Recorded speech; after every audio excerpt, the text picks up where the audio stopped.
Chapter 3. Harper had never been a nightclub type of girl. She wasn't one of those girls who needed an excuse to wear a tight dress, or one of those girls who thought dancing fixed everything.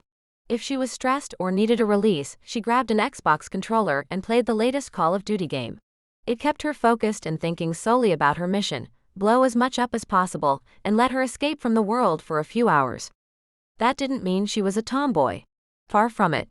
She loved shopping for dresses and had a subscription to Cosmo she read religiously. She had a few fashion blogs she followed and developed her style into something that represented who she was. She loved shoes like any woman, and her shoe collection filled more than half of the tiny closet in her one-bedroom apartment. Dancing, however, was not something she was privy to. Her body was too awkward and she felt like a fool, like everyone could tell she was pretending to be a cool girl who danced at nightclubs. She didn't fit in and she didn't want to. However, Serafina needed a character piece written about Zachary Ryan. Honestly, we need to make him likable, Serafina had told her in that meeting. I want fans to care about him, not just that he's a first-line type of player. Harper agreed, and Serafina promised Catella would officially introduce the two of them that evening at Taboo, a nightclub located in Costa Mesa the single hockey players like to frequent on their off days and the summers. Serafina wouldn't be attending because she didn't want to mix with her employees. Also, if any news outlets found out she was partying with the players, her reputation would be crucified. Harper didn't think it was fair, but Serafina didn't seem to mind in the slightest and wished Harper good luck. Harper and Catella discussed logistics and came up with a plan that consisted of Harper picking Catella up from the home she shared with her younger sister and driving the two of them to the club together. Also, Harper offered to be Catella's designated driver should the 27-year-old need to indulge in comfort drinks, considering she was still reeling from her breakup a couple of months before. However, Catella offered to drive and said she didn't plan on drinking all that much, and before Harper was mentally ready for the night, she found herself in the passenger seat of a sleek black Mercedes-Benz. Catella looked gorgeous. The Hanson sisters were known for both their brains and their beauty. Serafina was earthier, while Catella was more classic. Her strawberry blonde hair was swept up in a loose knot, and her makeup was heavy without being overwhelming. She wore a ruched violet dress that was both short and low without being slutty. Her breasts were emphasized by the push-up bra, as were her long legs. In fact, if Harper had to guess, Catella knew exactly what to hide and what to show off. It was probably why the Gulls girls, the National Hockey League's version of cheerleaders that swept the ice during the breaks throughout the games, were voted as the top choice amongst fans last year. Catella was their coach, their coordinator, and their designer. She knew what worked and what didn't. In fact, as much as people criticized Serafina, Catella was ripped the first few months after her grandfather's murder. Not only had she not inherited the team even though she was older by a year, she was dating one of the players openly and proudly. She then had a public breakup and was partly blamed for the Gulls' terrible season. She was labeled as a curse and questions swirled about what was wrong with her that not even her grandfather would trust her with his team. To be honest, Harper hadn't been sure what to expect when it came to Catella. She was preparing for someone a little more forward, a little less tactful, but so far Catella was sweet and genuine, nothing like the papers made her out to be. Thanks for doing this, Catella said, finally breaking the ice and glancing at Harper from the corner of her eye. I'm not really much of a club person either. But I help coordinate social excursions and team bonding sessions that correlate with social perception, rather than the team bonding excursions the coach plans and is reserved for strictly the team. It's almost a requirement I show up. You don't like clubs? Harper asked, her voice hesitating only slightly. She watched as Catella's lip curled up, but she kept her eyes focused on the road ahead of her. I know that people think I'm the party girl because I'm basically the Gulls event coordinator, she said, and then snorted. It doesn't bother me how people perceive me. But to answer your question, no, I'm not a fan. I don't really drink. But I love dancing. Harper smiled. I hate it, she said, feeling herself relax in her seat. I feel super awkward. Catella laughed, nodding. So do I, she said, but being awkward is kind of fun. By the time they reached the club, Harper had a newfound respect for Catella Hanson. And there was a good chance she might actually have fun tonight. Taboo was a nightclub located in the heart of Costa Mesa's outdoor mall. It looked small on the outside, but Harper was almost positive it would be much bigger and louder when they walked through. There was already a line waiting to get in, even though it was just after 10 when the club opened.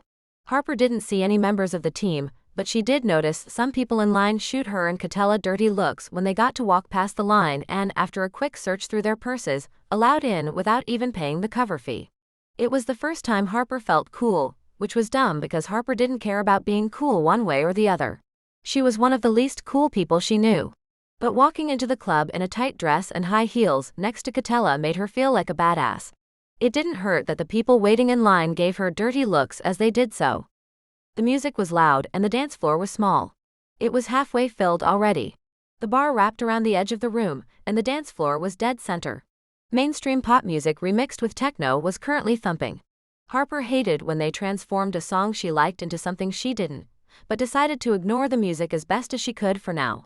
Harper felt her heart seize with intimidation, and she had to clutch her purse tighter to refrain from reaching up and putting her hands over her ears. Instead, she followed Catella past the dance floor, past the bar, through a small doorway that led to a quieter room only VIPs had access to. She stayed close to Catella as she led the two to the VIP section of the club. They had to walk up a small flight of sleek back stairs that had no hand railings, so Harper had to be careful in her heels to walk up them. There was a big bouncer in black clothes standing next to the stairs. He didn't even check Catella's ID as she walked up the stairs. Maybe he would assist should someone need him to. There was still music, a different song but the same style, but it was emptier, and there was a private bar in the corner. It also wasn't standing room only. There were couches and comfortable chairs. When they reached the top, the club suddenly turned into a lounge. Low red couches and chairs and sleek glass coffee tables. An even smaller dance floor that was only half full. Girls dressed in even shorter dresses, younger than Harper was, dancing on laps and forcing smiles. The men watched with mild interest, more interested in conversations with each other rather than the girls. Catella made her way past 3 tables before reaching the back where half the hockey team sat in the corner. A few of them had girls with them but most did not. There were a few power players as well, who lit up when they saw Catella. It might have been just Harper, but a couple of them looked just as uncomfortable as she felt despite being in a profession that stigmatized them as mute, beautiful young women. "Zach," Catella said. She didn't have to shout his name because the music wasn't as loud here. "This is Harper. She'll be doing the character piece on you Serafina spoke to you about earlier." His eyes picked up from his drink, a bottle of beer half drunk, and locked onto Harper. She felt her breath pause, but she refused to look away from his penetrating stare. "You were at the press conference," he said in a low tone. Somehow, Harper could hear his words even over the music. "I noticed you. You were the only person there in jeans." Harper clenched her jaw to keep it from dropping. How did he know that? Did he really notice her among the crowd of people? And if so, how could he possibly notice that with everything going on? She had been watching him the whole time, and it appeared as though he hadn't even looked her way. Maybe she was wrong. She wasn't sure how she felt about his unnoticed scrutiny either. Perhaps it was a good thing though. Maybe he employed that talent on the ice. He took a sip of his beer, looking away. He had a strong jawline and high cheekbones. Masculine. He wasn't pretty, but he was attractive in a rough sort of way. The only thing soft about him was his eyebrows, which arched naturally over his eyes. He had a very distinct look about him. It was hard to look away. "I'm not really sure this is a good place to talk," he said, shifting his eyes back to her. "Do you want to go somewhere quieter?" "I'm not going home with you." She didn't know why she sounded so defensive.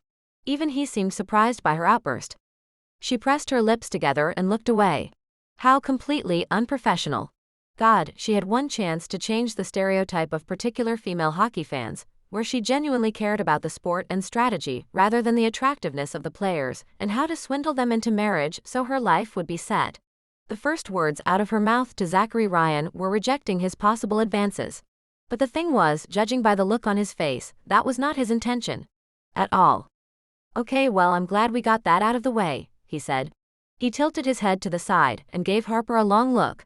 "What would make you think you're my type anyway? You aren't married." Harper instinctively curled the fingers of her left hand into a fist. He picked up on the fact that she wore no wedding ring. He was perceptive. More so than she could ever have expected. "You don't mean that." She didn't know why she was defending him from himself. Who was she? Some woman instructed to write about this player who broke contract and demanded to be traded after the Bengals booed him, their own player, when he came onto the ice because rumor had it he slept with his teammate's wife. Harper didn't really care about the truth of it, but now she was curious.